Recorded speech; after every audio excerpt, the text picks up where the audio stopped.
আসসালামু আলাইকুম, ওয়েলকাম সবাইকে আয়শাস কুকিং হাউসে। আজকে তৈরি করেছি নুডলস দিয়ে একটা মজাদার বিকেল কিংবা সন্ধ্যার জন্য পাকোড়া রেসিপি। তো সাথেই থাকেন, দেখেন আমি কি করতেছি। এই যে আমি হচ্ছে গিয়ে পানি দিয়ে বলক তুলে নিলাম। এখন হচ্ছে এখানে আমি 1 পিস নুডলস দিয়ে দিয়েছি। আপনি আপনার প্রয়োজন মতো দিতে পারেন, আর বাড়িয়ে কমিয়ে দেওয়ার অপশান নাই, তবে বাড়িয়ে দিতে পারেন।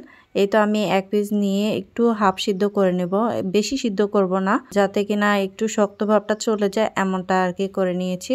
আমার সিদ্ধ হয়ে গেছে, এখন আমি পানি জড়িয়ে নিলাম, পানি জড়িয়ে একটা ট্রেতে নিয়ে নিয়েছি। আর এই পাশ দিয়ে আমি নিয়ে নিয়েছি কাঁচা মরিচ, পেঁয়াজ, আর নিয়েছি হলুদ গুঁড়ো, মরিচ গুঁড়ো, ধনিয়া গুঁড়ো, লবণ, আর নুডলসের মশলাটা নিয়ে নিয়েছি, ধনিয়া নিয়েছি, তারপর হচ্ছে ধনিয়া কুচি নিয়েছি আর একটা ডিম নিয়েছি, আর 2 টেবিল চামচ কর্নফ্লাওয়ার আর 2 টেবিল চামচ ময়দা একসাথে মিক্স করে নিয়ে নিয়েছি। এখন হচ্ছে আমি হাত দিয়ে নুডলস গুলোকে একটু ভেঙে ভেঙে দিচ্ছি, যাতে কিনা শেপ দিতে ভালো হয় আর কি। অবশ্যই পানিটা ভালোভাবে ঝরিয়ে নেবেন। এখন আমি একে একে এক একটা উপাদানের সঙ্গে সবগুলো আমি মিক্স করে নিচ্ছি।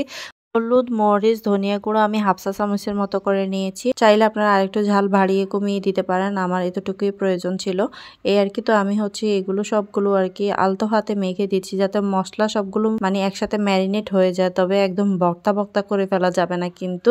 এই তো আমি হচ্ছে গিয়ে মেখে নিয়েছি, এখন হাত দিয়ে গোল গোল শেপ করে দিচ্ছি। আপনি আপনার ইচ্ছা অনুযায়ী শেপ দিতে পারেন, এখানে আপনার যেভাবে ভালো লাগে লম্বা করেও দিতে পারেন। তো আমি হচ্ছে একটু বল আকৃতি করে দিলাম, কিংবা বড়ার শেপও দিয়ে দিতে পারেন। তো আমার এগুলো শেপ দেওয়া হয়ে গেছে, আমি এক সাইডে রেখে দিয়েছি। এখন আমি তেল দিব, অল্প তেলে ভেজে নিব। আপনি চাইলে কিন্তু এটা ডুবো তেলে ফ্রাই করে নিতে পারেন। তো আমার কাছে মনে হলো যে তেল কম দিয়ে ভাজা হলেই খুব ভালো হবে। তো আমি হচ্ছে কি সবগুলো দিয়ে দিলাম, এখন শুধু উল্টে পাল্টে ভেজে নেওয়ার পালা। চুলার আঁচটা একদম মিডিয়ামে রাখবেন।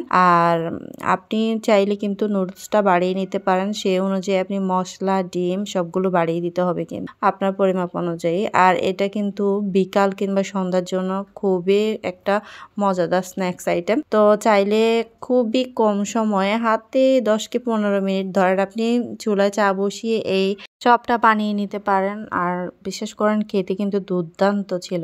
তা আমার একে একে সবগুলো কিন্তু ভাজা হয়ে গেছে, উল্টে পাল্টে ভেজে নিয়েছি। আর কর্নফ্লাওয়ার দেওয়াতে কিন্তু উপরে ক্রিস্পি হবে, ভিতরে একদম জুসি জুসি টাইপ হবে, খেতে কিন্তু ভীষণ মজা ছিল, বারবারে বলছি। তো কে কোথা থেকে আমার রেসিপিটা দেখছেন অবশ্যই জানাবেন, আর কেমন লাগলো আজকের রেসিপি সেটাও বলে যাবেন।